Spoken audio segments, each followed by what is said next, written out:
All right, cool. I think this works. Ladies and gentlemen, welcome to Kabbalah Coffee. This is a great Sunday, gorgeous day here in Atlanta, Georgia. And I hope wherever you are, it is likewise amazing. So we're going to talk about the parable, a parable. And the first thing we're going to do is give you the Hebrew word for parable. You guys ready? Because parable, I don't know, for some reason, it's hard for me to pronounce. Parable, especially when I say it weird. Parable. So the Hebrew word for parable is mushal.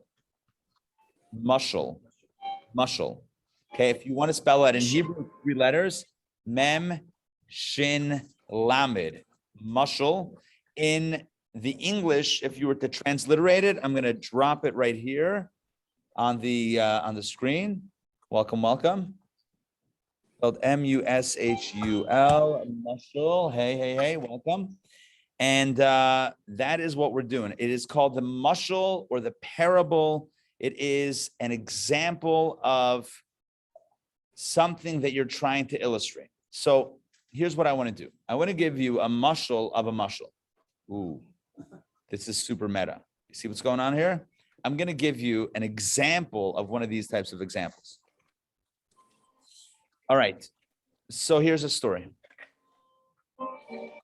The story goes, I think it's got a nice clean background. The story goes that there was once a king who had an only son. You know, the way it works with monarchies is that the only son, what's the son called? Prince, right? The son is called the prince. Morning, thanks. Yes, so the son is called the prince, and the prince eventually, typically, will become the king. Help me out here. Who is a fan of the royals? Anybody a fan of the British royals? Any fans? Anyone follow that whole saga drama situation? Okay. No, well, also the Kansas City Royals. Hey, I'm a baseball guy. No, but the royals, the British, the English royals. Yeah. Notwithstanding all of the drama over the years, who's the next in line for the throne? Charles. Charles? I don't know. I don't know. I'm asking. It's like it's an honest question. Yes, it's Charles. Charles is next in line on the throne. It's Charles, William, and George. Charles, William, George. Definitely Charles. Definitely Charles. Okay. All right. Good. So we got a Charles. So the parable goes. The story goes that there was a king, and the king had an only son. Might as well call him Charles. No, okay, I don't know. We call him whatever. And he was next in line for the throne. But the king wanted to know if his son had the moral fortitude to be the king. When I say moral fortitude, he wanted to know if his son was really a mensch, really a good person. Because, you know, the way sometimes it's been in history with kings and monarchies, is that kings have been corrupt. Right, 1 or 2 in the past. Like it's on rare occasions, kings have been corrupt and into things for the wrong reasons. So the king decides that he's going to put his son to the test, to a moral test. So what he does is he hires a woman of ill repute, or I don't know if that's the right way to say it. Whatever, a woman of the night, sure, okay. And he says to her, listen, I have a job for you. What's the job? The job is that you are hereby tasked by the king to go and attempt to seduce and entice the prince. That's your job. That's your job. And she says, what, the prince? He says, yes, the prince, my son, that is your job. And he hires her, as it were, or he, I don't know, hires, commands. I guess if the king, you don't have to like actually pay anything, but like he basically hires her or he assigns her the task of attempting to seduce the prince.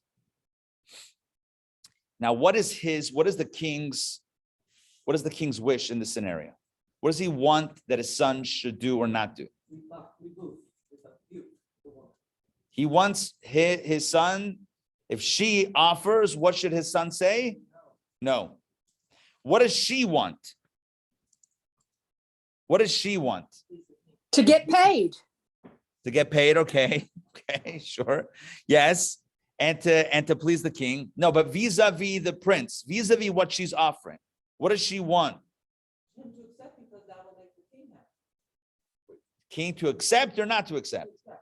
Because that will make the king happy. Oh, no, that will make the king not happy. Oh, She's in a quandrum. she's in a bit of a quandary. It's like, what do I do over here? Right. So on the one hand, what does she have to do? On the one hand, her job is to really give it her best effort. On the other hand, she knows that if the prince yields to her advances, what does that mean? You might be liable to something. I don't know. That means that the prince is not good. The king is not going to be happy with the prince, and that's going to cause a whole kerfuffle. And then it's the whole thing is drama, right? It's hashtag drama in the palace. So now she's in a bit of a sticky situation. So here she is needing to do her job, because if she doesn't do her job, well, then that's also treasonous, right? Imagine if she doesn't actually do what she's told to do, then that's not good for her. The king is, you don't mess with the king. On the other hand, she doesn't really want to do what she's doing in this case, necessarily with the prince, and she doesn't want the prince to listen, but nonetheless, she begrudgingly goes along with her job. Let's stop here. This story that I'm telling you, it's not a real story. Maybe it is. I don't know if it ever happened, but it's called a mashal. It's a parable. It's a story. It's something told as a story that is meant to illustrate something. And in fact, this mashal of the prince and the harlot, this mashal, this parable comes from none other than the Holy Zohar, the primer work of Kabbalah, penned nearly 2,000 years ago. The Zohar talks about this. The Zohar gives this as a parable for something. And I want you to use your powers of deduction, powers of Kabbalistic deduction, and tell me what is what's called in Hebrew the nimshal. There's the mashal and the nimshal. Can you tell me what the nimshal might be? No, not what it is in this case, but what is the concept of a nimshal? If you have a mashal is the parable, what's the nimshal? The message. The message. Excellent. Hebrew expert master. No, right. So the mashal is the parable. The nimshal is the message, the hidden or not so hidden, but really the lesson that you take from the parable. So what's the lesson? Or it's not only the lesson, it's also what is, you have analogy and you have the analog, what is this mashal representative of? What do you think? What would the Zohar bring the story of the prince and the harlot? What would be the cosmic idea? What do you think? What's the big cosmic idea at play? If you want to be ready for great power or status, you need to have the ability to say no to, the things that we would call bad or things that we want to avoid. Oh, Matt's talking about evil. Am I putting words in your mouth? Somewhat. Matt's talking about evil. Excellent. Okay. Right. So here we have the notion of, if you want greatness, you have to be willing to say no. And not everything that comes your way is in your best interest. Right? These are great lessons. What else? If we posit that what she represents in the story is the antithesis to his path toward greatness and his best, if we posit in this parable that the woman who's being hired by the king represents that which is antithetical, that which is opposite to the prince's best interest, that which would derail him from his purpose. So what could you analogize this to in our reality on a cosmic level? What might it be? The notion of, I said it before, the notion of evil, right? That which stands in our way, that which presents an obstacle to us doing what it is that we're meant to be doing. But what's the depth of this parable? What's the message in this parable about the nature of evil? What is this? What is the Zohar telling us about the nature of evil? Huh? It can come in all forms and be disguised. Good. It comes in all forms. It can be disguised. It could be very enticing. What else? What else about the nature of evil itself? Let me hone in, let me focus in on this because it's a little bit broad. I feel like my questions are a little bit broad. Why are you using the word evil? Why do you use that as Because that's really why what the Zohar is bringing this for. In other words, like evil stands.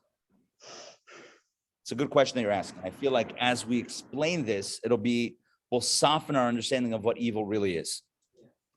And we'll have what we call evil is really very similar to this parable.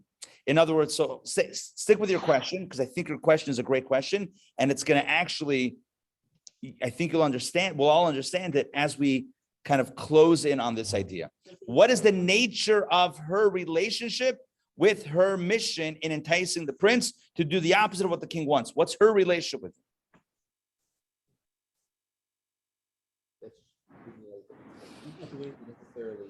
Does she want the prince to sin, as it were, if we call it sin? Huh? No. Nope. No. She doesn't want the prince to fall into that space. So why is she doing it? But is that her idea or is it not her idea? No, I think it's the king's idea. He's the one that doesn't want his son to fall into giving in to her. Good. I don't think she cares one way or the other. Hence why I said she just wants to get paid. Right. Okay, fine. I'm with you. No, I'm with you. I understand that perspective. She's a mercenary. No, but the way Kabbalah understands it, in the Zohar at least, that as the analogy is developed, is that she also, although again, this might not be outside of her, typical profession, but this case with this instance, with understanding that if the prince succumbs to her advances, that it could totally mess up the entire country, understanding that, and the whole mission of the whole monarchy and the whole vision of, the succession, understanding that she doesn't actually want the prince to fall to her advances, nor does she frankly want to do this. So if we understand this as an analogy for the obstacles or the challenges that get in our way, in other words, the things that present themselves in this world to us as being very attractive, yet they derail us from our mission, which one might call evil, then what do we understand about the nature of evil as Kabbalah from this analogy? What does evil want? To be combative. Good. What else? Does evil want us to actually succumb to its advances? Evil is in a bit of a weird position, according to Kabbalah. So on the one hand, it's entirely in the divine employ. It's entirely hired by God. In other words, it doesn't have its own desire for us to fail. This is very important because Judaism is very strictly monotheistic. Let me explain. There are other faiths that believe that there is a force of good, a force of light, a godly force, a divine, and then there is an evil force, a negative force, a dark force, and they fight with each other. Judaism believes that that is not the case at the top. At the top, there's only God who is good. There's only God. That's what monotheism is, as opposed to polytheism. As opposed to, or again, you may have different terms, different religions, whatever, but as opposed to what I would call perhaps a more composite monotheism or complex monotheism, Judaism's pure monotheism, or perhaps simple monotheism, I don't mean that simple as in, not in a derogatory way, but in a pure way, is the notion of oneness. In other words, what we call evil is nothing outside of God's desire. Are you with me on this? We cannot, in Judaism, we cannot say that evil has its own source. Therefore, evil must be sourced from where? From Hashem, from God. It's against God. It doesn't make any sense. You think God wants us to do the right thing. And here's something that's a force, an energy, a desire, a temptation, or a person or a thing, whatever, that's telling us to go in the opposite of what God wants. You're telling me they're both from God. Was God schizophrenic? God says, I want you to do this and I want you to do that. What's going on here? Hence the parable of the king and the prince and the harlot. And what's the parable? The parable is it's all being orchestrated by the king. The king wants the prince to do the right thing. But if the prince never had a challenge, then the king doesn't know if the prince is actually a mensch or not a mensch. How do you know the integrity of someone until they're tested? How do you know if someone's a ganev, thief, unless they've had the opportunity to steal? I'm not suggesting that we dangle devious opportunities in front of people, but I don't have to suggest it because God's already doing it. Welcome to the world where there's all sorts of temptations, all sorts of vices, all sorts of messages and voices, both external and internal, that are luring us into negativity. I'm not trying to paint, the world as fraught with evil, but there are temptations, and there is no righteous person on the face of the earth, says King Solomon, that only does good and has not messed up on some level, even subtly, which means that there is this notion of negativity. I know evil is a strong word, but hey, we're just going to lean in on that lean into it this morning. Evil. There is a notion of evil. Again, in Judaism, evil doesn't come from another source. It comes from the same source. But then the question is, why would God, who we believe is a good God, how could God be the source of evil? And the answer is simply this. The answer is that God, who wants the best for us, also wants us to be tested. And in order to be tested, and you're like, thank you, God, for testing me. Like, what is it? Right. Why did God create a forbidden fruit? Why not create only fruit that's only trees that are fine to eat? Created one tree that he can't eat. Why? As a test. Wasn't that the first test? That was the first test. And guess what happened? Whoops. But there's always a redo, right? There's always a redo in life. But the question is, where does evil come from? Where does temptation come from? We're learning that the animal soul within us wants to succeed. Hold on. You're saying the animal soul wants to succeed in which way? To make us fall? Yes. Oh, that's the whole point of the Zohar.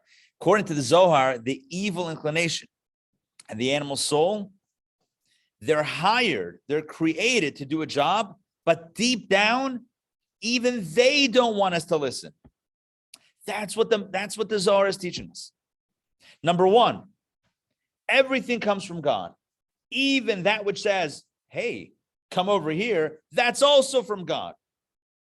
Yeah, you with me on this? Even the distraction that tries to pull us away down the dark alley, that's also God. Okay, that's also God in the context of hiring something or employing a force or creating a force to try to pull us, but not for the sake of us actually going there, but for the purpose of us rebuffing it, negating it, rejecting it, and as Marnin just said beautifully, becoming stronger in the process. Why? Because when we overcome a challenge, we become stronger. Number one, it required a lot of inner strength and fortitude to withstand that test. Any test, certainly moral, spiritual, any real test, I don't mean like a math quiz, although maybe also, but any test is something that brings out deeper powers. Passing the test certainly gives us a sense of accomplishment and allows us to succeed. Yeah. I was gonna say that, well, coming back when I was saying evil, when I hear the word evil, I think of it in absolute terms. Right. But I think the way, sort of like summing up what you're saying, because it's a test. So I think that when I listen to it, what I wanted to say before, what you're saying now is that you're saying it's a test when you add the word inclination. Yes. So good. So it's not that the person is evil. It's there's the actions. Because when I hear the word evil, I think it's talking about the person in the absolute terms. But when right. Evil inclination, it's the action. Good. But the Hebrew might also be more subtle, though. The Hebrew is more so. Well, you would say yates or hara, which is evil inclination. Ra is evil, but you're right. It's not evil in the absolute sense. It's what looks to us or what appears to us as evil. But in reality, it is a force of God or a force created by God to pull us into, to entice us into a negative space in order that we should reject it. That's the whole why and wherefore of evil or the evil inclination. Now, what this tells us is something remarkable. Again, number one, this is pure monotheism. There's no other force. There's no like, God and the devil. There's no other force. It's all Satan. There is Satan. But Satan, who created Satan? Who's God? It's all from the same Abish. It's all from the same God. This is pure monotheism. It's all, yes, there is Satan, there is Yetzer Hara, there's all that stuff. But who is it? It's nothing other than another name for a divine force that's trying to pull us away. But the other amazing thing is that when your Yetzer Hara comes to you and says, hey, why don't you try this? This is an incredible meditation. You turn to your own evil inclination. You know what you say to it? You say, come on. I know that you don't even want me to do this. Come on, I'm in on it. In other words, I know who you really are. Come on. Who are you trying to kid? Are you with me on this? You're neutralizing, because you have this awareness, you can neutralize the shock value of the Yetzer Hara, of the evil inclination, or of the temptation, whatever that is. How do you neutralize the shock value? Because you're aware that this thing, it's not even real. It's all a ruse. It's all a plot. I mean, a plot sounds a little devious, but it's all an attempt to challenge. All right, so God doesn't want me to do it. The evil inclination itself doesn't want me to follow. So I'm not going to take you so seriously. All right, I hear you. I know who you really are. I see right through you, right? It's like when you see through a fraud, it ceases to be a fraud. Someone calls you up and says, oh, you want a vacation. So if you think you really want a vacation, you can be taken for a ride. But if you're like, how's it going? It's like, so where are you? Like, where's your call center? I mean, then you're right. You can, it ceases to be, they can't get you if you're in on it. Are you with me on this? The Zohars bring us in on it, bring us in on the whole reality. Evil itself doesn't want us to choose evil. Make sense? Arnie. Basically, kind of a personal trainer. Good. I like it. Let me repeat it. Satan is basically, or the Yetzer Hara is basically a personal trainer, Right. pushing you to the limit. Right. And that's the point, that to be faced with these things, and then, and also, because even when we fail, we get a second chance. Exactly.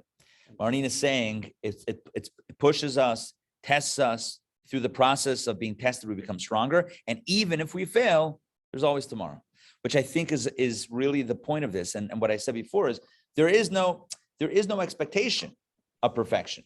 I mean, you know what Tanya says? Unbelievable. The Alter Rebbe says in Tanya that if we have an expectation of perfection, it only works against us. The expectation of perfection actually works against us. Why? Because the moment we were confronted with our imperfection, then we might drop everything and say, oh, I'm not perfect. I'm nothing. As opposed to a person having a more balanced view of self and saying, listen, I'm not perfect.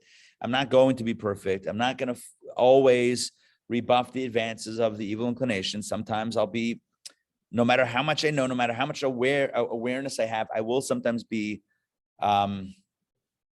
hoodwinked. Is that the right word? I will be, tricked by the Yetzer Hara, and that's fine, as long as I recognize that it was a mistake, and I'm not going to do it again, and I get back up and I pick myself back up, and I can become stronger through failure, sometimes than even success.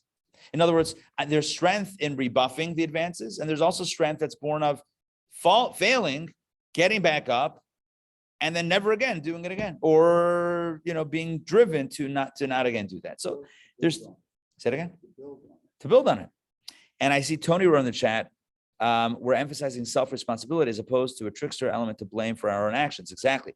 We're not blaming the evil inclination. We're not blaming the forces of negativity from without and within. What we're saying is it's our responsibility. It's our responsibility. We are the prince. We're being confronted with challenges that are emanating from God, right? That are intended for our own benefit. When we fail to see that, when we see this temptation as a standalone, that's when it's the most dangerous. When we recognize that's all part of a divine plan, of a divine a divine gift almost to make us stronger, then that will make us stronger. Does it make sense? But stronger toward what purpose? Stronger to what purpose? I think what you're asking is touching on a bigger question, which is why was the soul sent down to earth in the first place? Because that answers, the two questions are answered by the same thing. If there was every soul, all of our souls began above in a very pure, divine, spiritual place. And everything was fine. There was nothing wrong. And then God took the soul, again, we're kind of concretizing the process, took the soul, put it into a body, sent it down into this world. Why? To drive the soul crazy. The soul was able to 24/7 be involved in spiritual pursuits. And now it has to contend with the body, contend with the animal soul, contend with all this stuff, eat and drink and sleep and work and all this stuff. The soul has to be involved in all the mishigas and all the craziness. Why? Why does the soul need that? So one of the answers given in Kabbalah, many answers given, one of the answers is the soul becomes stronger through the process. So you're asking what kind of strength? There's the strength of being tested as opposed to not being tested. Someone who's never been tested may have strength, inner strength, but never had the opportunity to exercise it. It's kind of like artistic expression, right? As you know, right, with jewelry and art.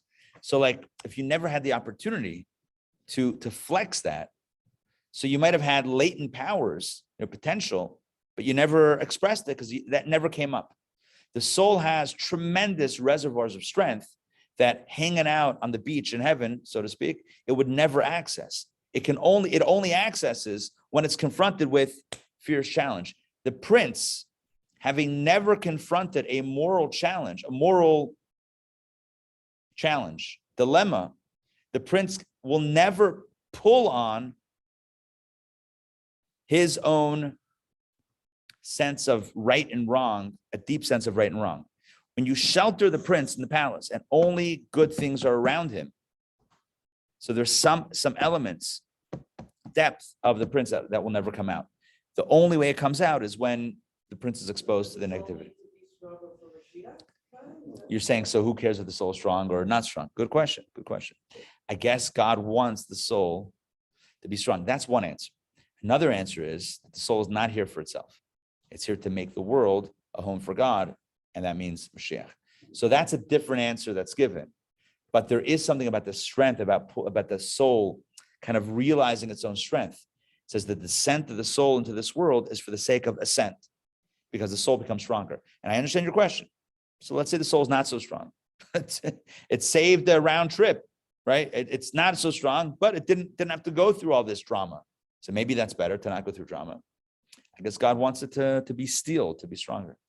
I think of it as that sort of like, I've heard before that man is higher than the angels. Mm-hmm. Okay, so of course, they don't have a choice. They gotta be angels. Right. And what this is that being God's image, we have to get in touch. It's like with a trainer. Basically, the SRI is our trainer, and we grow with it. We make mistakes, and you don't quit. And you keep going with it. Less and less. You don't do this. Do the same things too many times over. Right. And we get other stuff right along the way. Marnina is saying, just so everyone online hears as well, that this is how perhaps we're in the divine image. We're able to access the full suite of powers that God has given us.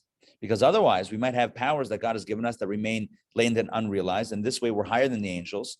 We're emulating God because we're pulling out all of these incredible abilities. Now, I want to share something about this process. In other words, let's get a little bit meta. You with me on this? Meta means we're going to take a step back and look at what we just did. So I shared with you the parable, the mashal, and then I shared the nimshal, like what the parable is teaching us, right? And we walked away.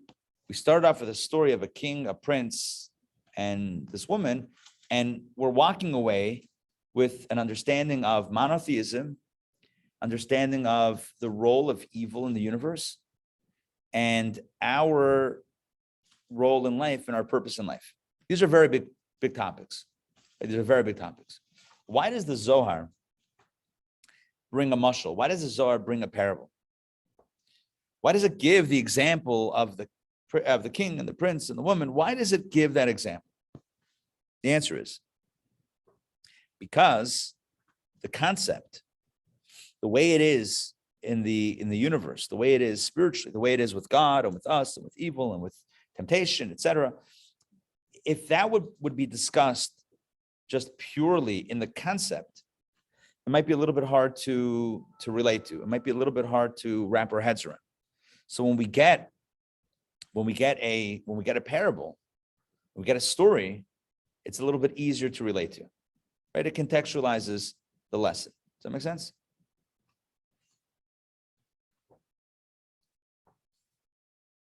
The danger is, with any mashal, the danger is, again, mashal equals parable.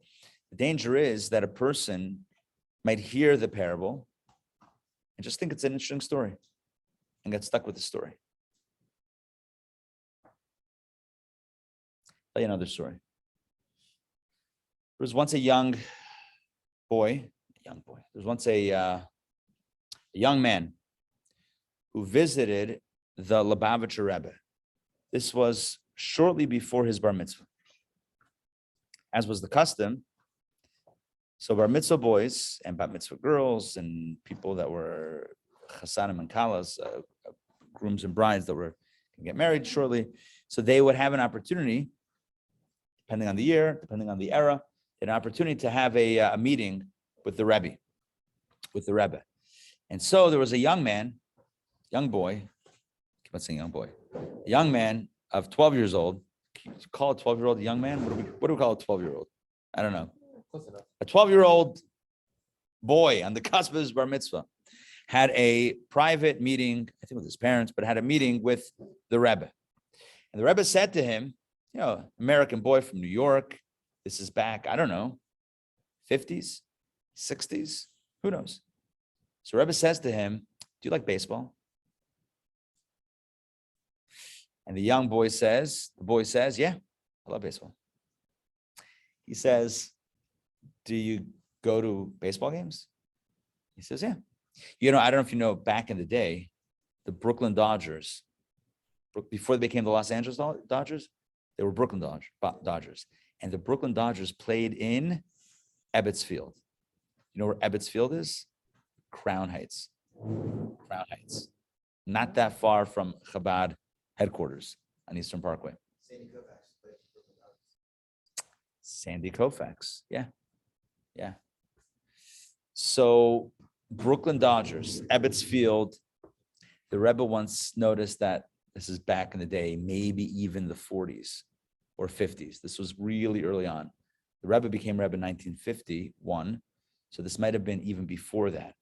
He noticed when he was very hands-on with the yeshiva.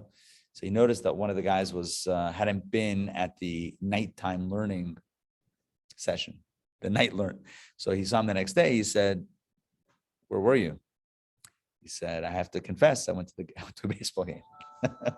He ditched class for a baseball game. He said, which game did you go to? He said, the Yankees.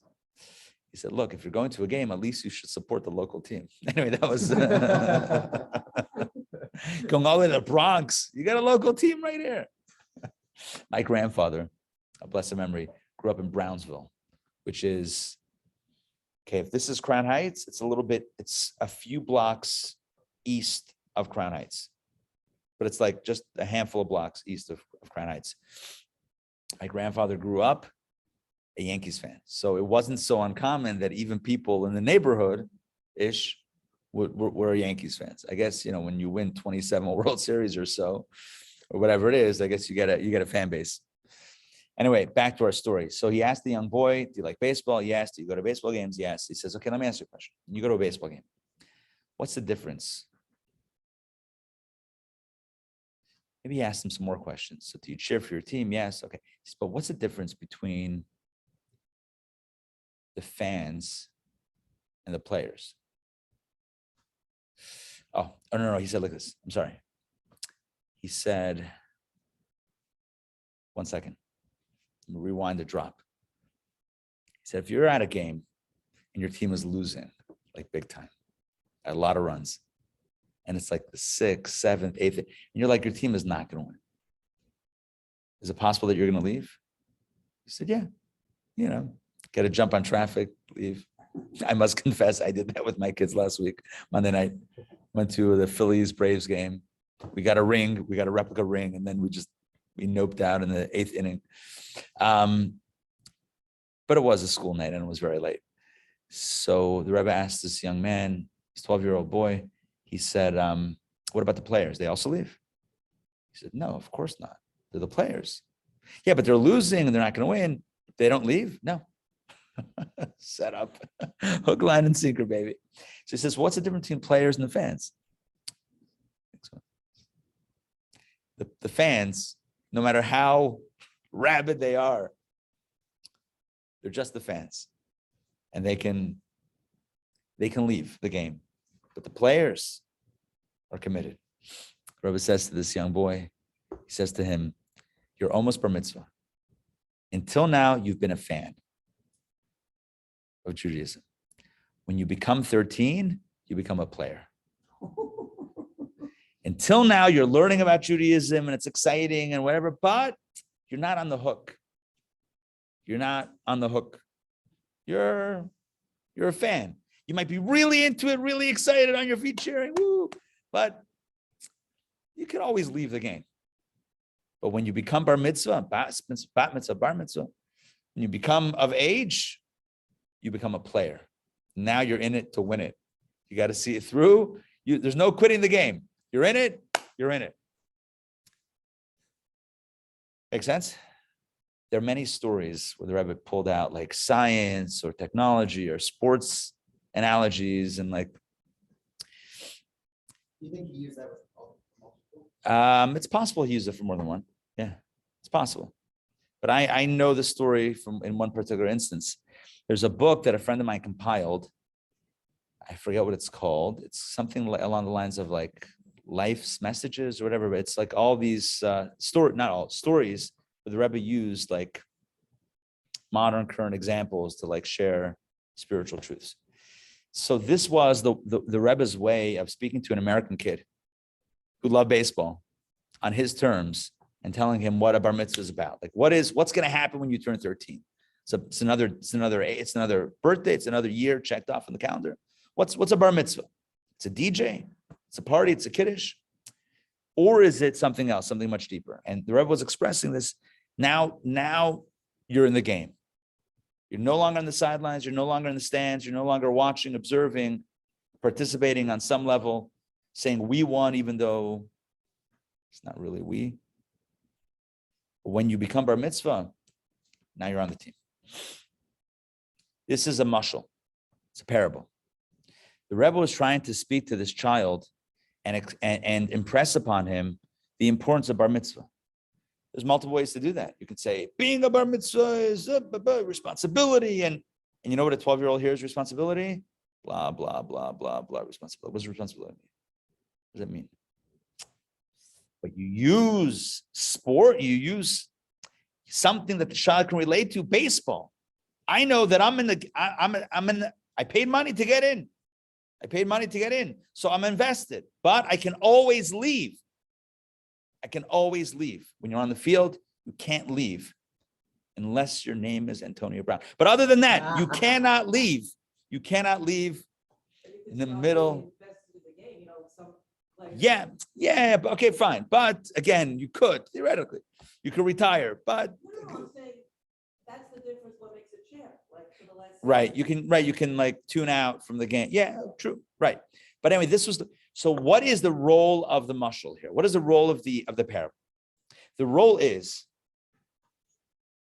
to take a concept that otherwise might be a little bit, not that it's like lofty, but a little bit conceptual, and to bring it down to this 12-year-old on the cusp of his bar mitzvah, to bring it down to him on his levels that he can understand it. Now, the danger is, you know what the danger is? Danger is that the child could hear the story about baseball and say, oh, we're talking about baseball. and miss out on the message, even if the message is related, right, in clear language. But it might be, oh, so you had a meeting with the Rabbi? Yeah, what did he speak about? He talked about baseball. You with me, right? Like you could sometimes in a parable, you might, especially a child, might lose the vision of what the analog of what the message is. You might just hear a story and be like, oh, I heard a great story. There's a Mishnah in Pirkei Avot. I was just gonna say that, talking about how you need to be careful with your words. when you're teaching something. Yes, yeah. There's a Mishnah in Pirkei Avot that says be careful with what you say when teaching because you never know what your students are going to listen to. And in yesterday's, in the first chapter, in yesterday's chapter, chapter 5, it says there are 4 different types of students. There's the sponge that absorbs everything. There is the funnel where it goes in one ear, goes out the other, right? Then there's I'm forgetting the English terms. There's the sieve. Is that how it goes? Sieve's the last one. And then there is the sieve. Anyway, there's one that lets, like wine, you pour in wine and it retains the sediment, lets the wine go through, but it retains the sediment. The other one lets the bad stuff through and keeps the good stuff. So the question is, if you're filtering, what are you keeping? So I was learning with my son, with Shalom. The seed is the last one. This- The one you're referring to. That's the good one. But the one before that is the one where it lets the good wine go and it only retains the sediment. Now that's good because you're collecting another vessel. But what does the actual thing contain? It contains the sediment, which is not the good stuff. So I told Shalom, I'm like, sometimes you can be in a class and the teacher tells you stories and jokes. You walk out of the class and the only thing you remember are the stories and the jokes. That's what that would be. It's like you remember the sediment, you retain the accessories, but not the main course, not the main stuff. So the key in learning is to hear the stories and the analogies and maybe the jokes and whatever, but then to walk away with the real content. The challenge in using a parable is that the student might remember the story and not necessarily the message. The advantage of using a parable is that you can convey a message and even a deep message in a way that's easily or at least readily understandable. Does all this make sense? I want to give you some more. Light. The difference between light and liquid. They both begin with the letter L, but what's the difference between light and liquid? So when it comes to liquid,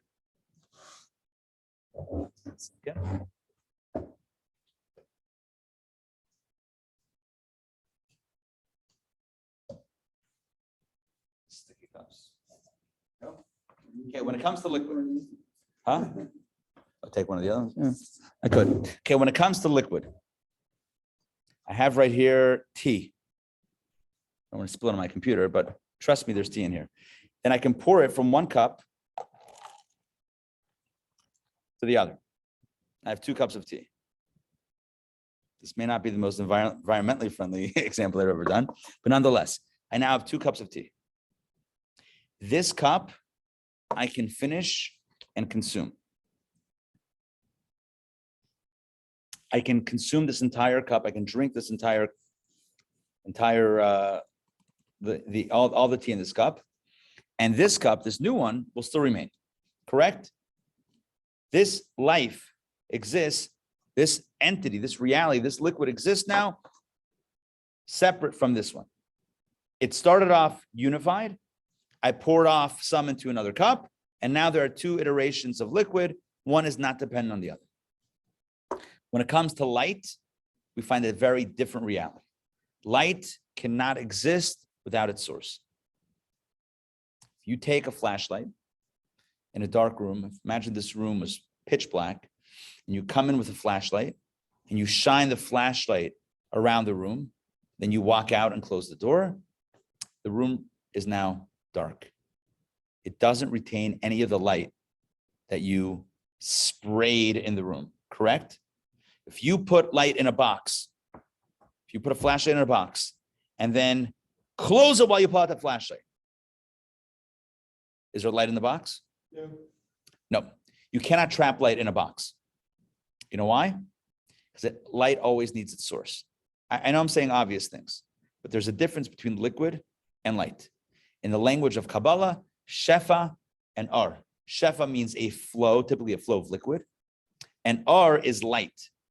The difference between shefa and ar is, by the way, the mystics and philosophers use both of these terms. Actually, the Jewish philosophers use the word shefa.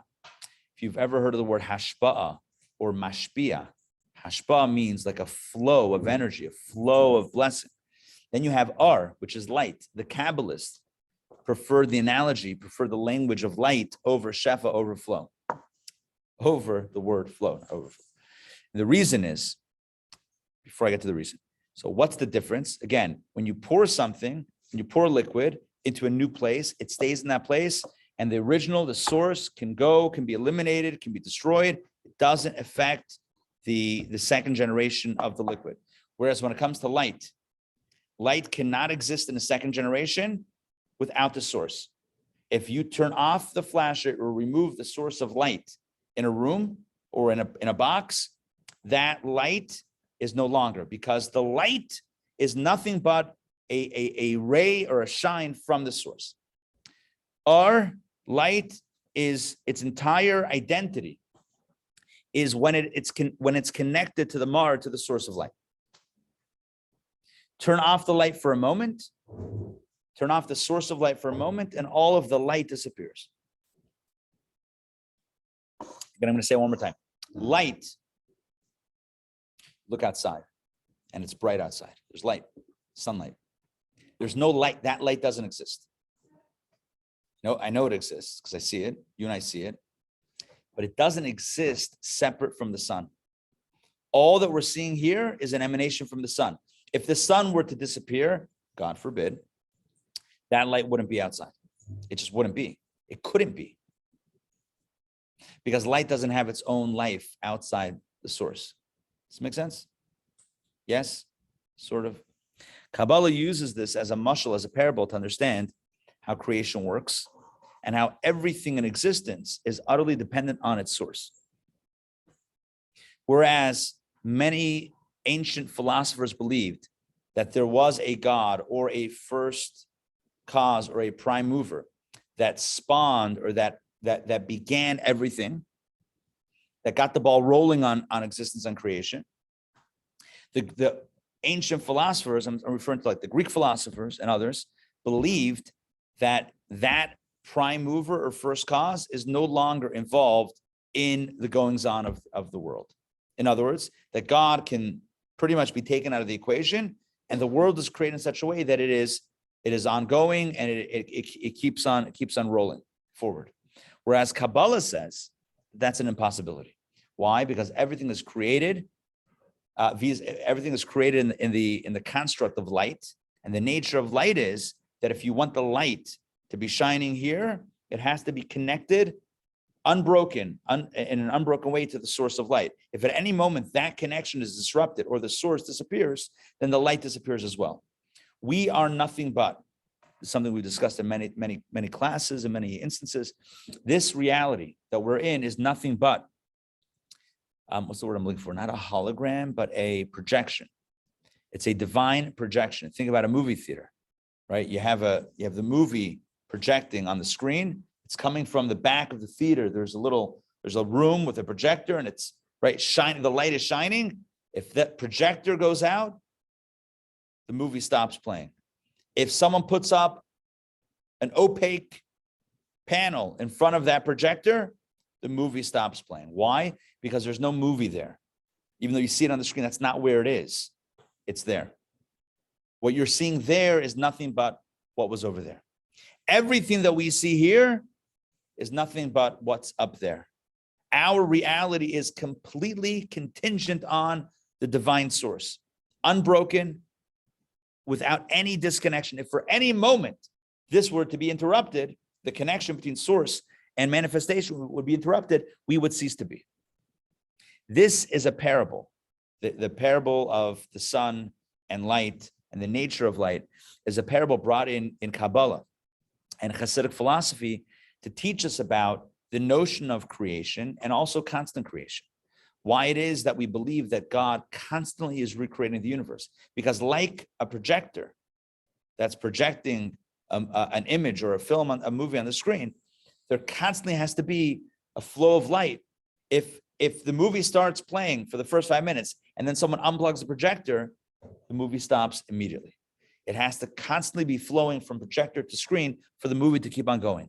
Our reality is constantly being created by God at every single moment. If for one moment God were to cease creating, we wouldn't be here anymore. Does that make sense? So what happens on Shabbos? Oh, good question.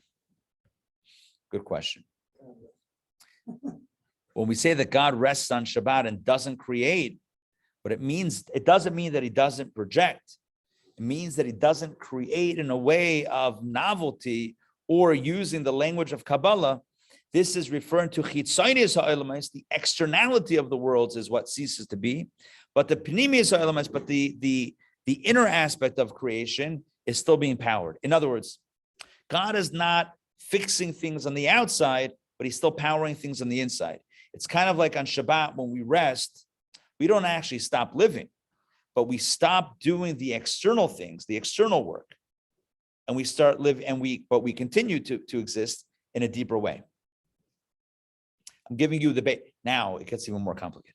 Because it says that on Rosh Hashanah, God stops creating on a deeper level because he's reassessing the whole purpose of creation.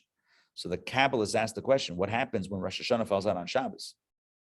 Okay, because then you have a cessation from the external act of creating and the internal act of creating, which means, how are we here? That's the big question. But to that, Kabbalah says, it's the internal of the external and the external of the internal that is affected, but there's still the opposite of both that are still around. Don't have time to analyze that, but all these questions are discussed in Kabbalah. Then you have vacation. When you're on vacation, you pull back. And then when you want to retreat to like make plans for the year, you're really pulled back. So it's like there's Different levels of retreat. Yeah. But you're still living, you're still existing, right? So again, as opposed to some of the ancient philosophers that believed that God, it's one and done. God created it, right? Turn the crank on it, put a battery in, and it's rolling by itself. And God is doing something else. Kabbalah maintains that no, God is constantly recreating existence. God is constantly creating our world. That's a big idea, constant creation. It's one of the major Kabbalistic doctrines. Hisavos timidis, constant creation. It affects everything. It affects how we live our lives. It affects how we see the universe. It affects how we view failure. One small example about failure. If I failed in the previous moment, that need not take me down. That need not bring me down. Why? Because this moment is a brand new moment. This is a new creation. This moment of time, God created the world anew this moment. Whatever happened in the past, I can choose to not have that affect my life right now. I can choose to see this moment as brand new and therefore a new opportunity with a blank slate. It's a very radical perspective. It's a super radical perspective. And yet it's one of the implications of this notion of constant creation. So when it comes to this, this parable, this mashal of light and creation, the mashal of light, the parable of light, the analog is creation, and it's a very deep concept. If we were to discuss constant creation and the notion that God is constantly powering the universe, somebody might say, why, how does this make any sense? But you bring in the analogy of light, and suddenly now things make sense. It's like, oh, light, I can get that. The moment we turn off the light in this room, it's not going to be dark because there's light coming in. But let's say you're in a dark room. Let's say you're in a closed room, no windows. The lights are on. The room is light. You turn off the lights, and it's dark immediately. Why is it dark? Why is it dark? Why doesn't it stay around like the liquid? It should be a little light just because it's been on for a while. So there should be a little light hanging in the air. There's no light. There's no light hanging in the air. The light that's here is that. It's the light bulb. It's the source of light. There's no other light.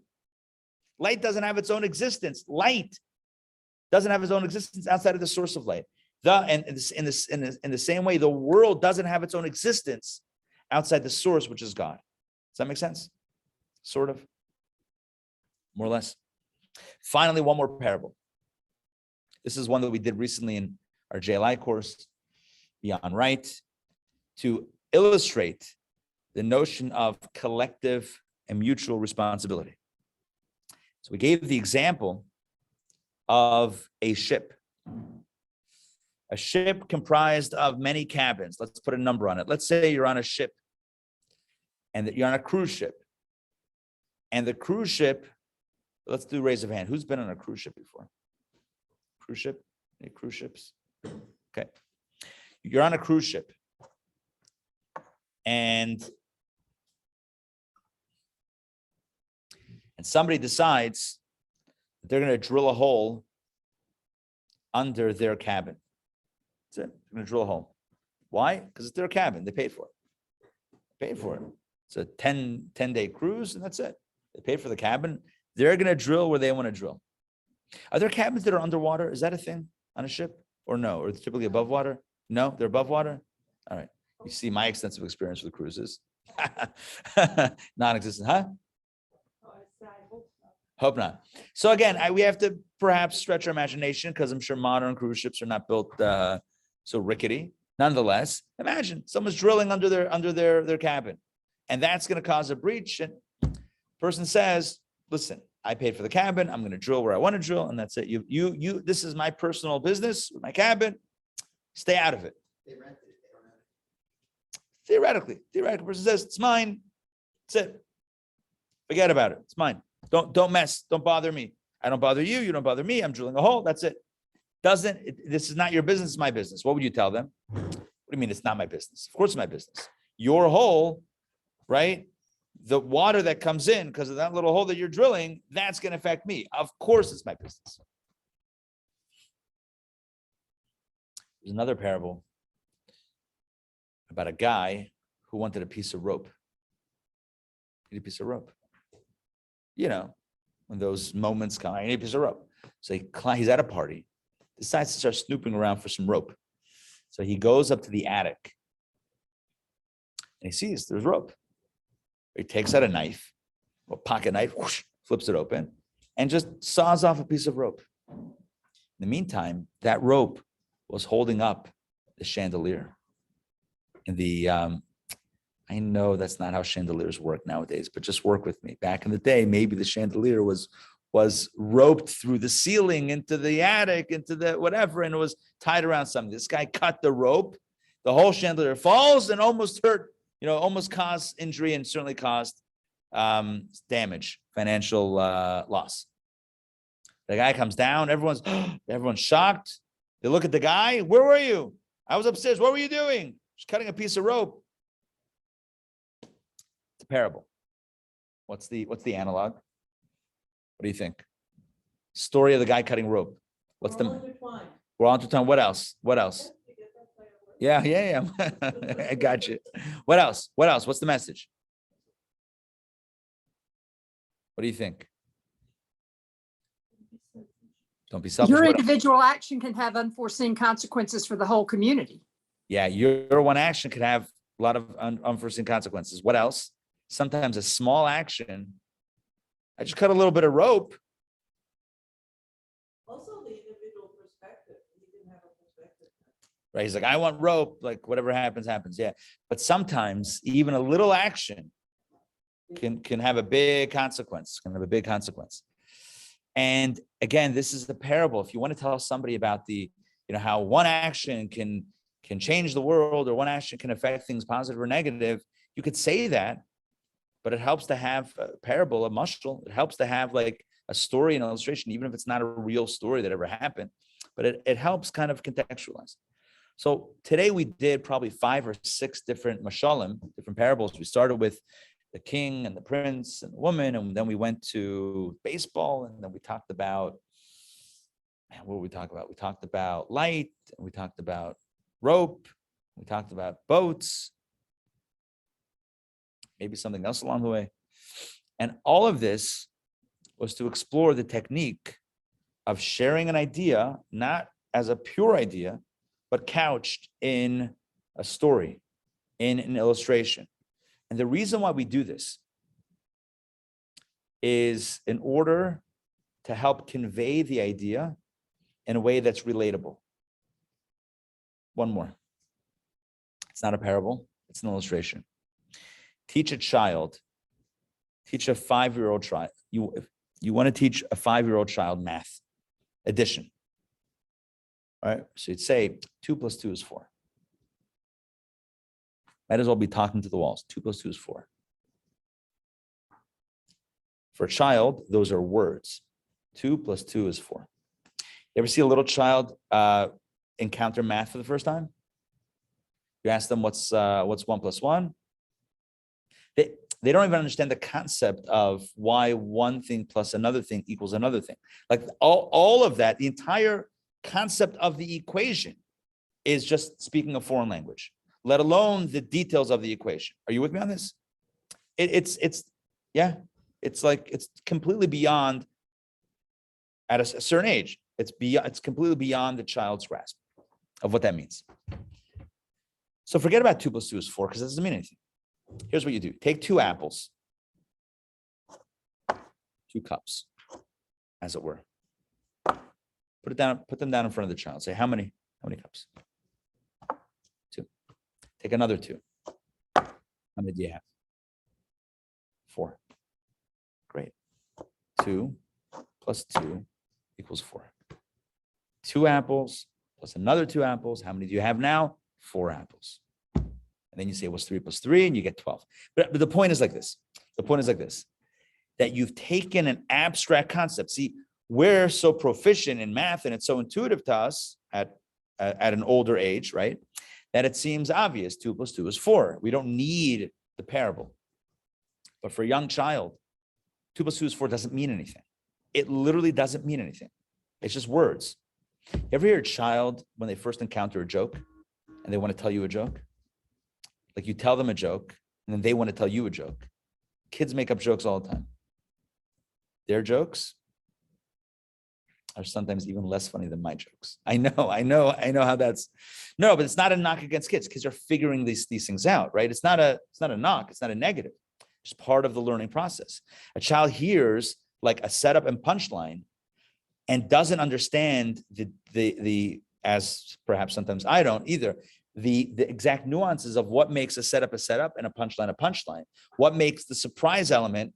So it's like a dinosaur walked into a house, pizza, and they expect a laugh because isn't that the way it goes? Are you with me on what I'm saying?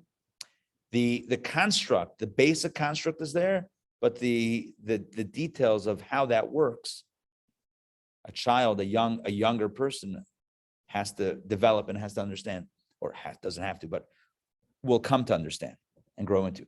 But getting back to mathematics, I was just thinking about a podcast that I once listened to. Apparently, there was one of the worst commercials ever in history was a McDonald's commercial. I say worst, one of the worst, like playing commercials. Like people hated the commercial. It was an American commercial and it was for McDonald's, and it was the I think it was called the random red couch.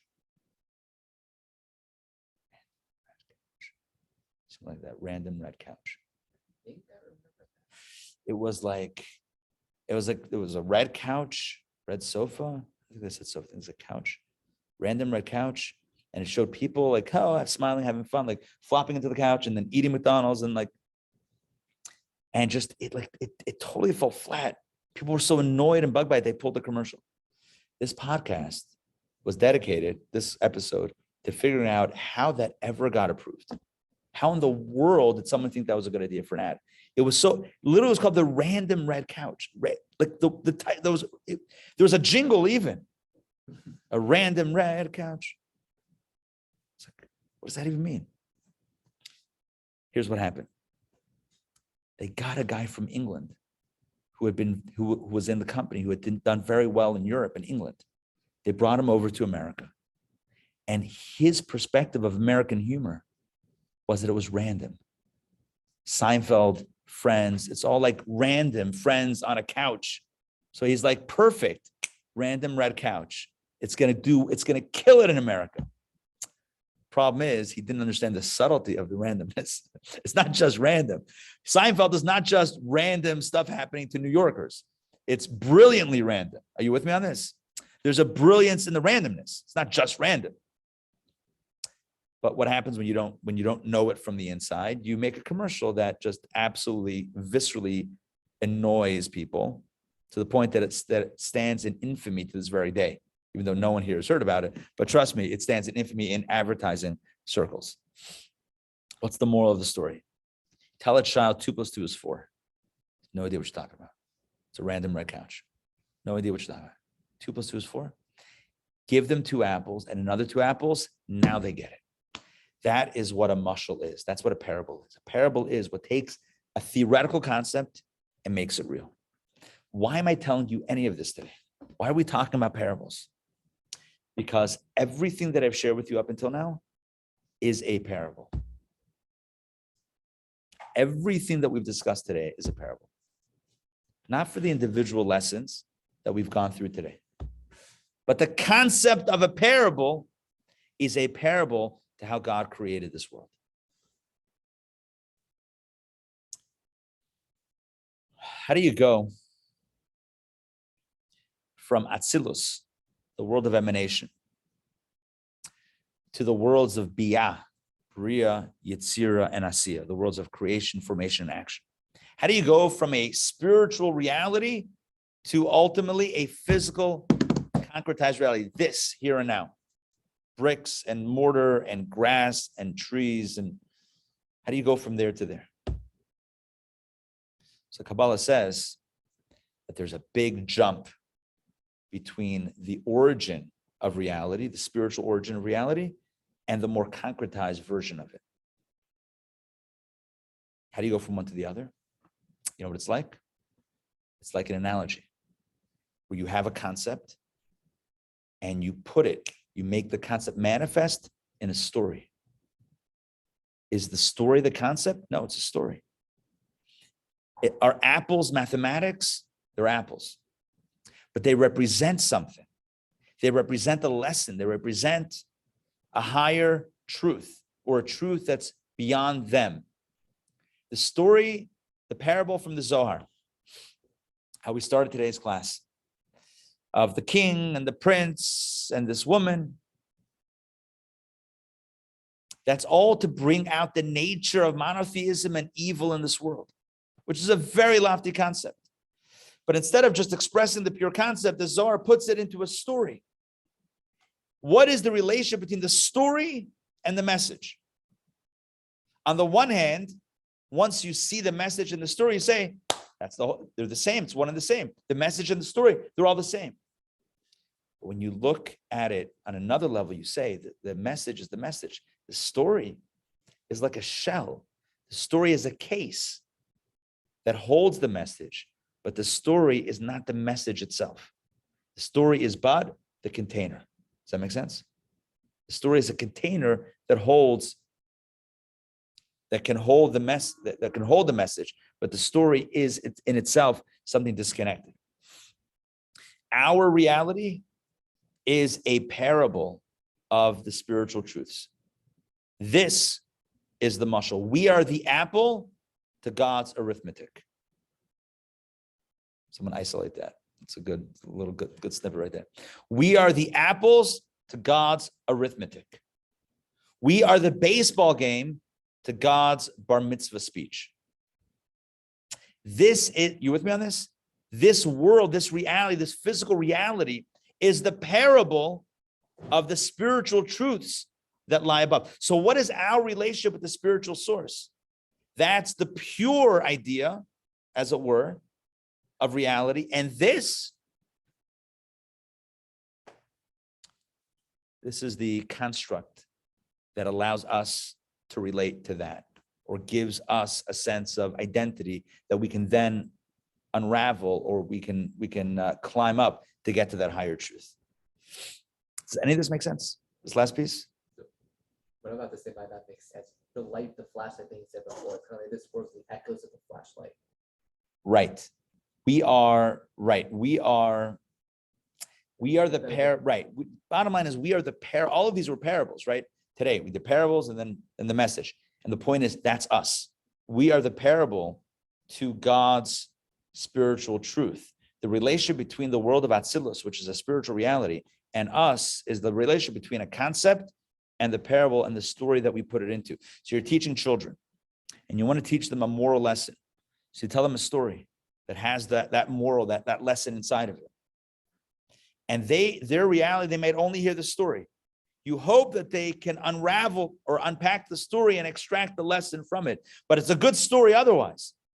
This is the story, and God wants us to unpack the message, unpack the truth, and find the spirituality inside of this. Does that make sense?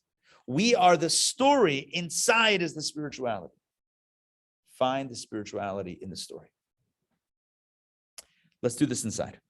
All right, we're up to, we're in middle of Discourse 21, I believe. We have just enough time to head inside our text and be a little bit dangerous. We're up to where it says the prasa, 296, middle of the page, 296. I'm going to share my screen and I'm going to read. All right, stay with me, guys.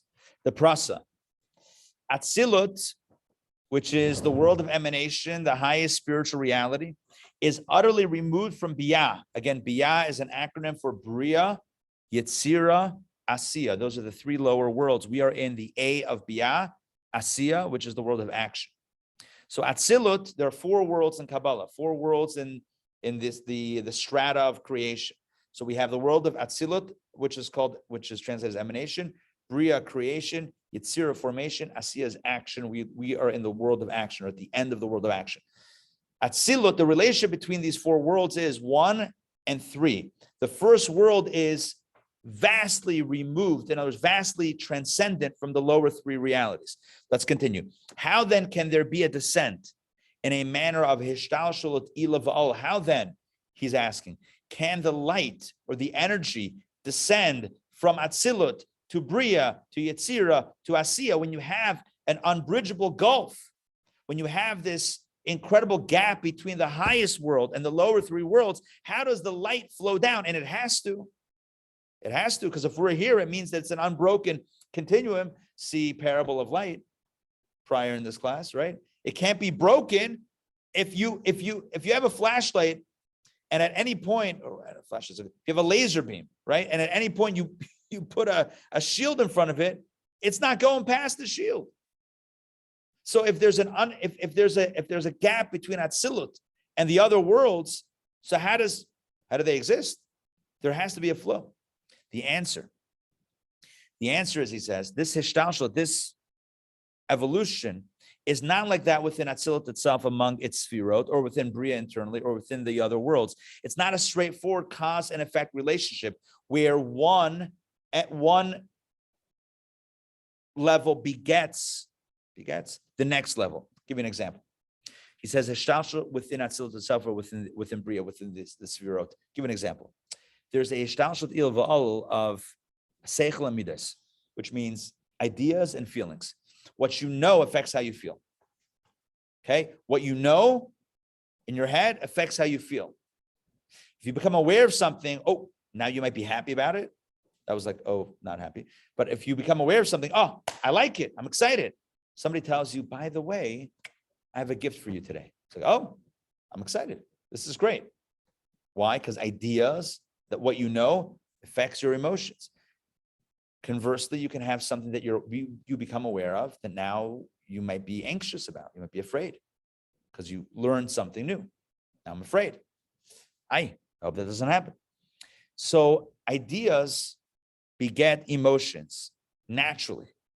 Intelligence forms or gives rise to feelings.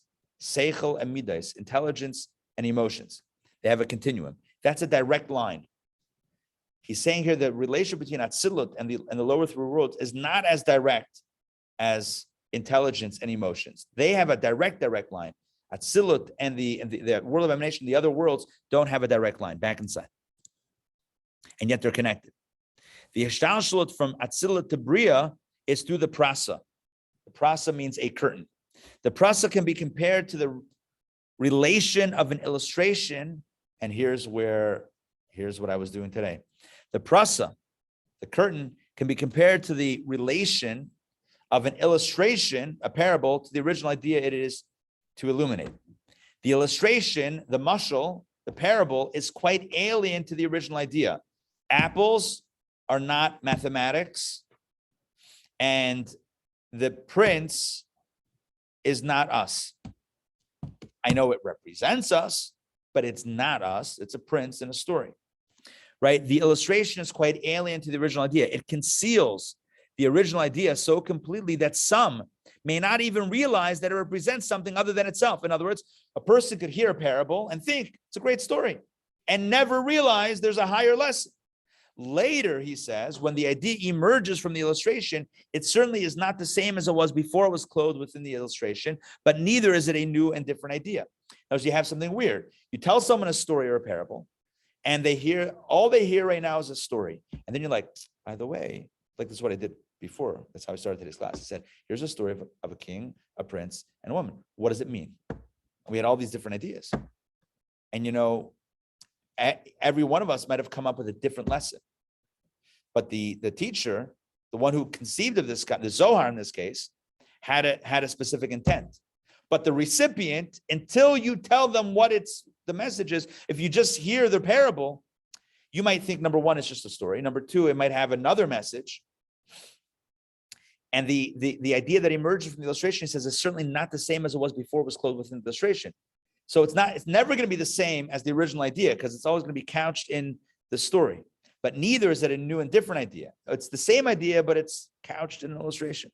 It is the original idea that was embodied in the illustration, but now it has a different character than before. When you take an idea and you put it into a parable or into a story or into an illustration, so what you're doing is you're kind of modifying the idea. Now the idea takes on the contours of the story. It's very hard to perfectly extract the lesson and keep it in an abstract, pure way, and strip away any layer of story or parable from it. Are you with me on that?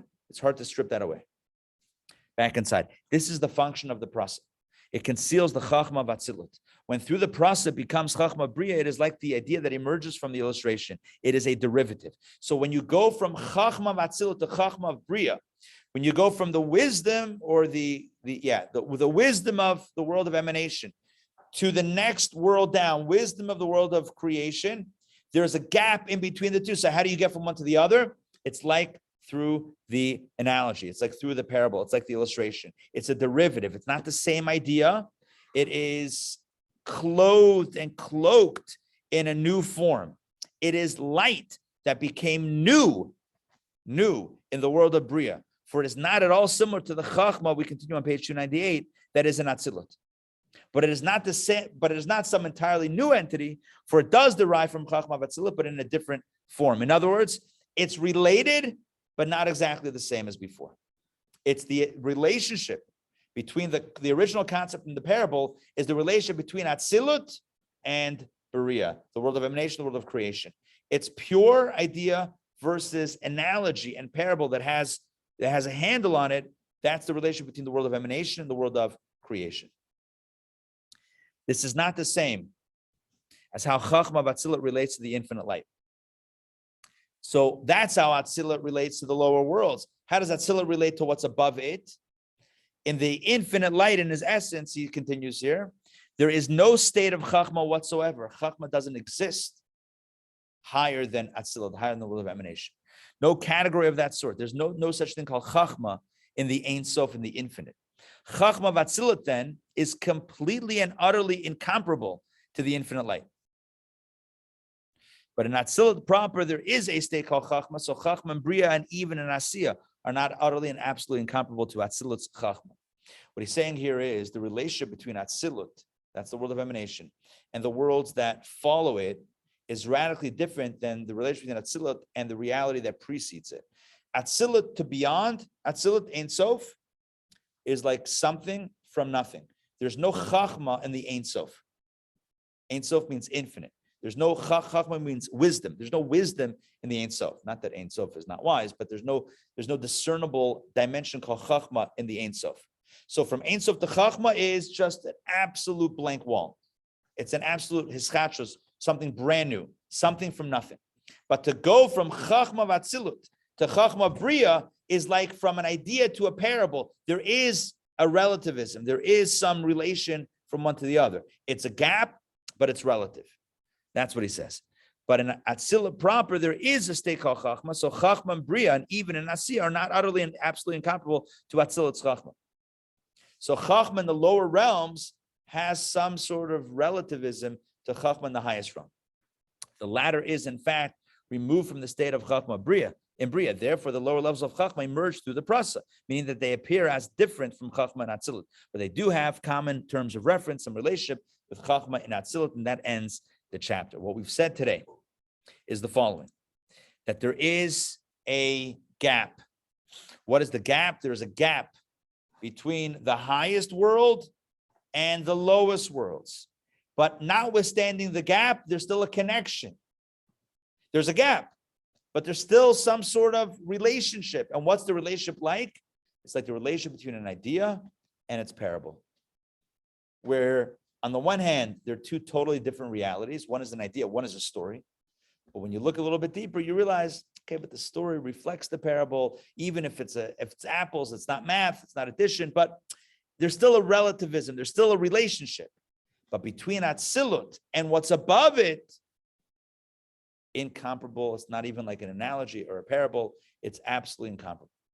So what's the message? That as far as we are from Atzilut, Atzilut is even further from the infinite. Again, I said this a few weeks ago, from 1 to 1,000,000. Is it vast? Sure. But from 1,000,000 to infinity is even vaster. So from our world to the highest world, it's like the parable to the analog, or the analogy to the analog. So it's distant, but it's still relative. On some level, there's still some relativity. Whereas from that highest realm to infinity, all bets are off. What does it mean for us? What does it mean for us? What it means is that we are created in the image of God. And what that means is that we are the analogy. We are the parable. And thus, if we peel back the layers, we can find divine truths in our world. We can find divine reality in our world. We can look at the world and discover God. Not that we're imposing our reality upon God. On the contrary, we have been crafted as an analogy or as a parable for the divine, for spirituality. And therefore, when we discover the truths of our universe, we're really discovering elements of the divine that have been embedded in this parable. And it takes a clever student to reverse engineer and figure out what my teacher really meant. And so this is why the great scholars and the great mystics would look at the world and derive an analogy. In other words, how did the Rebbe look at baseball? Was baseball a separate reality, but you can use it for a bar mitzvah boy to tell him a good lesson and encourage him on his way as he becomes bar mitzvah? Or did the Rebbe see baseball as nothing but a derivative of a higher truth? The fact that in sports, you have fans and athletes, you have players and you have participants and spectators, that evolves as a parable from a higher truth that in life, there's investing, there's being invested, there's participating, and then there's standing on the sidelines. And there's a certain time in life in which we stand in the silence. But then comes another time in life, and that's when we have to get in the game. The Rebbe saw the world as an analogy of God, as an analogy for God, for divine concepts. The Rebbe was a scientist by training. He was an engineer as well.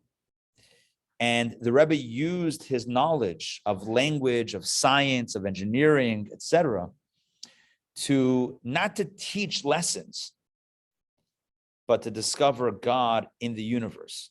There's a bit of a difference between those two.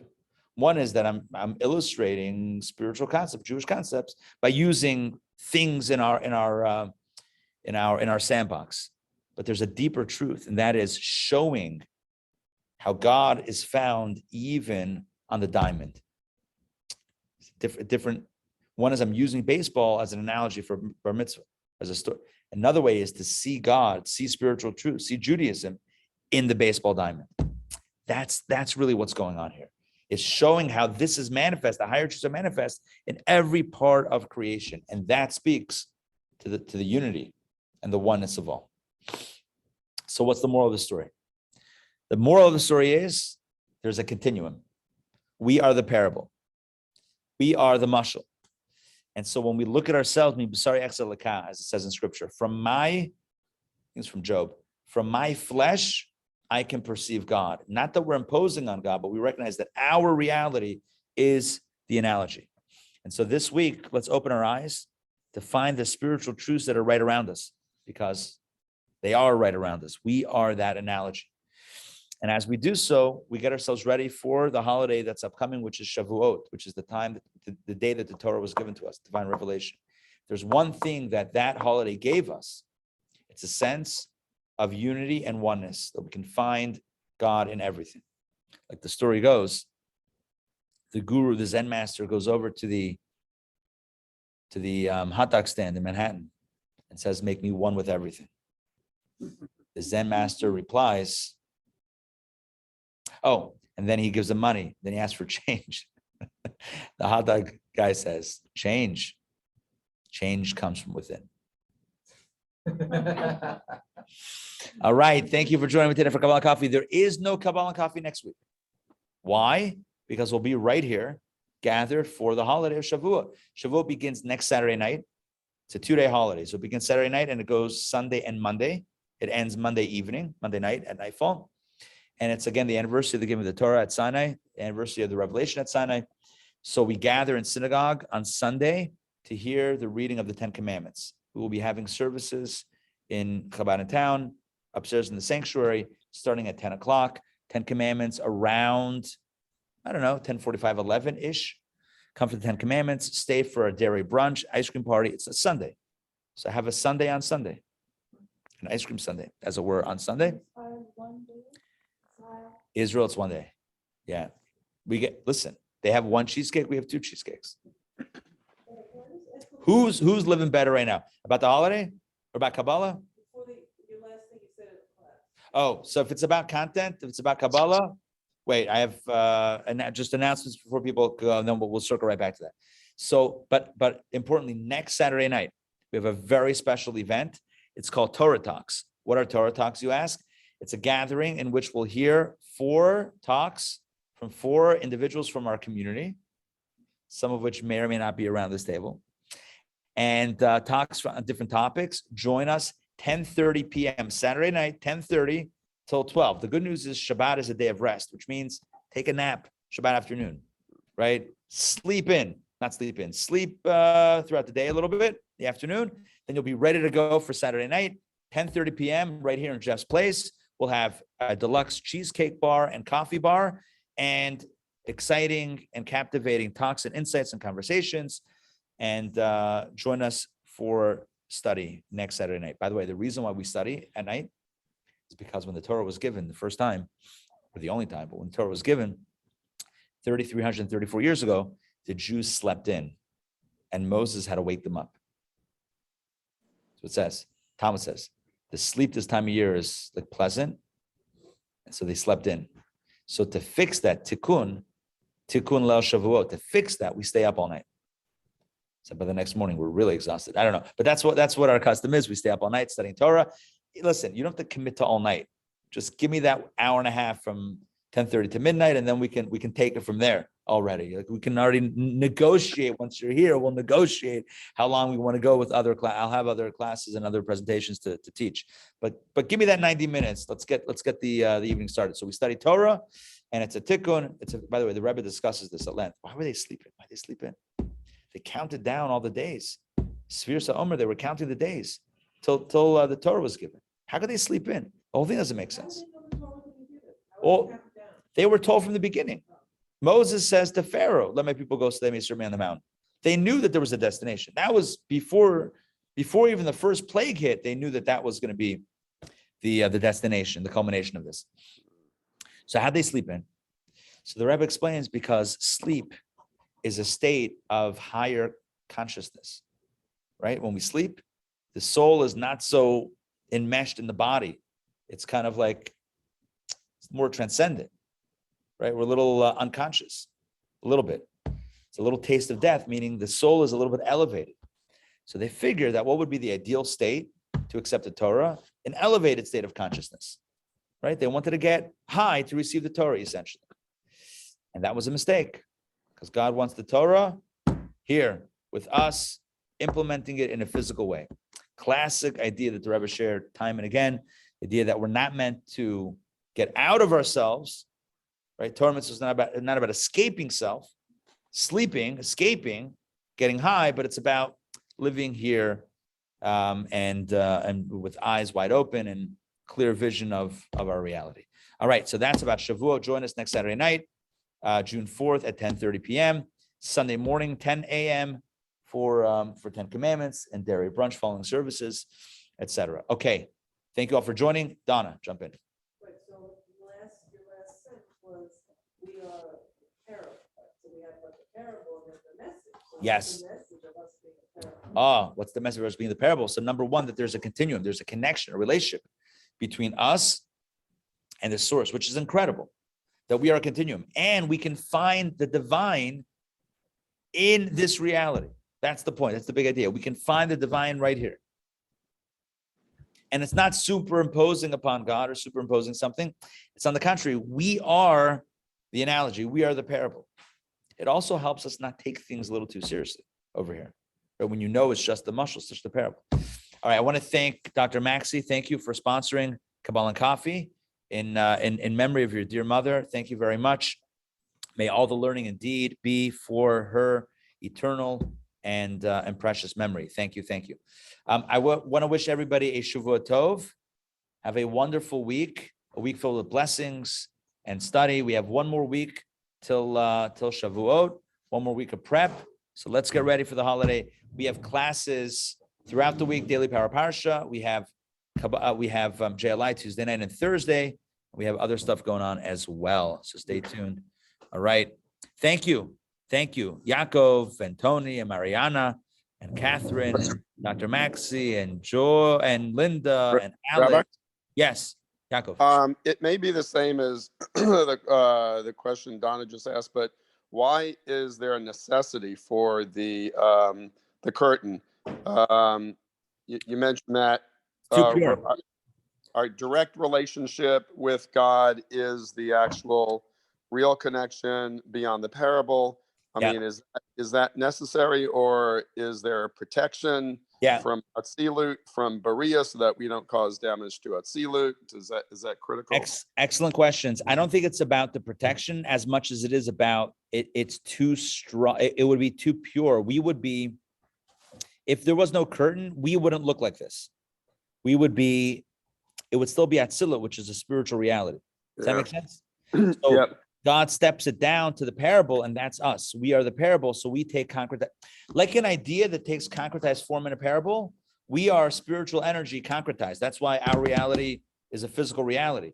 Imagine if there was no analogy, there would be no lower worlds. It would just be Atzilut, a world of angels. Now that might be fine, but it wouldn't be this. Why did God want this? Well, there's a whole suite of answers why God wanted this. But to get this, the relationship between this and source is like analog, analogy, or intention and parable. So in order for it to get here, it has to be, this is the analogy. Like this is the apple to the equation. This is the physical embodiment of the equation. That's what we are. We are the physical embodiment of spiritual energy. That's what this is. I hope that makes sense. So we're here to do the right thing, and just not worry about anything other than. Well, no. We're also like you said before, we are meant to peel back the layers, right, and to discover the deeper truths. 100%. But we couldn't be here to peel back layers if there was no parable. Like we're created through our reality is created through the parable. So that's why. So it's inextricable from that space. And there's an achievement. What is the achievement in God's eyes once we do that? It's the light being born from darkness. It's the awareness from the lack of awareness. Uh-huh. The chiddush. It's the novelty. It goes back to what Donna asked before, which is why, like, what's the whole purpose of being? Just to make the soul stronger? Who cares? Let the soul not be so strong. Like, does it really matter? And the answer is, well, number one, for whatever reason God decided that it does matter. But also number two, there is something novel about something discovering something. There's a beauty of discovery. It's like any great story. It's about a hero making a discovery. I don't know any great story, but many great stories about a hero making a discovery. If there's no discovery happening, or if there's no need for discovery, your plot line kind of, becomes a little bit more shallow. So we are the parable, and our job is to peel back the layers and realize the source, peel back the layers and see the author. It's kind of like looking at a piece of art and recognizing that, oh yeah, this is created by an artist. And this is what the intention of the artist is. Like, oh, this is beautiful. So more of an appreciate the creator might be a purpose of creation? Or see spirituality everywhere. That would be the holy grail, to mix metaphors. That would be the holy, right? That would be the ultimate, is to see the divine in the physical. That's like the good student who sees the point, the message in the parable. When they hear the story, they get it. They see it right away. They don't hear the story of the prince and the king, and they see they know the message. They see the message. When we look at the world, what do we see? Do we see stuff, or do we see divine? Right? So this is Torah, Kabbalah is about opening up our eyes to see beyond the surface and to see the truth. Which is gives us more of an appreciation of God, because if we were in Atzilut, it would just be obvious. Be obvious. There will be no trick, and there will be no us to observe. There will be no observer. The observation, it would be so obvious, but there would also be no independent. When you have a parable, you have two elements now. You have the story, and then you have the message. If you just have the message, there's only oneness, which is great, but then there's no observation. So when you have creation, right, when you have us, you have the observer and then you have the undoing of that, or the peeling back the layers. If there's no other reality other than Atzilut, then not only is the awareness not as cool because it wasn't the product of work. Who's being aware of what? It's like, it's complete submersion in reality. It's not necessarily even an awareness of that reality. Mm-hmm. Awareness requires like an outside observation. So like here in the parable, we can say, oh, that's what's going on. In Atzilut, it's just like, not that it's only obvious, but there's no observer. It's all one. Yeah. So it also seems like this answers in part to me the whole question of, quote, evil. To your earlier comments, it's not an external force, there's all oneness. But the more I understand my place in the parable, and the more I understand, and the more I can seek godliness and aspire to manifest Atzilut in this manifestation, that seems to solve a lot of the problem of evil. Because if I'm bringing light, if I'm being light, if I'm doing good, sort of seems to snuff out those dark corners where evil can exist. And when I see evil itself as a parable, then I'm like, oh, it's not actually evil. It's all part of God's employ. It's all in the God squad. It's part of the God squad anyway. And then it ceases to be dark, because it's like, oh, of course I'm going to have something that tells me to do something wrong. Of course, that's all part of the design. Suddenly, you've taken the bite out of it. There's no bite anymore. It's like, yeah, you expect it. It's obvious. It's like, yeah, I know who you are. That's what I was saying before, but you're right. Then you start seeing the world in that lens of oneness, and everything changes. Everything changes. And that's the holy grail. Again, I keep on using that. It's the holy grail of Kabbalah, which is to see the world through a completely different lens. And when I say completely different, what I mean is from a unified lens, that this is not just, God and the world, but that this is a parable of God. This is an analogy of the divine. And thus, it's a game changer on every level. It's an absolute game changer. But we don't want to rationalize away evil. How do we not be, depressed, when we see all these Ukrainians being slaughtered? No, two issues. And I think this is what we differentiated before. There's the concept or the drive of negativity, and then there's the doing. We are not reframing acts of evil. Acts of evil are negative choices. So that the commission of evil is something else. that's not good, and suffering is suffering and pain is pain. We're not reframing that, and at least not in this class. But what we are saying is that the temptation, remember, the analogy is that the king hires this woman to tempt the prince. So that I want to leave it right with that construct.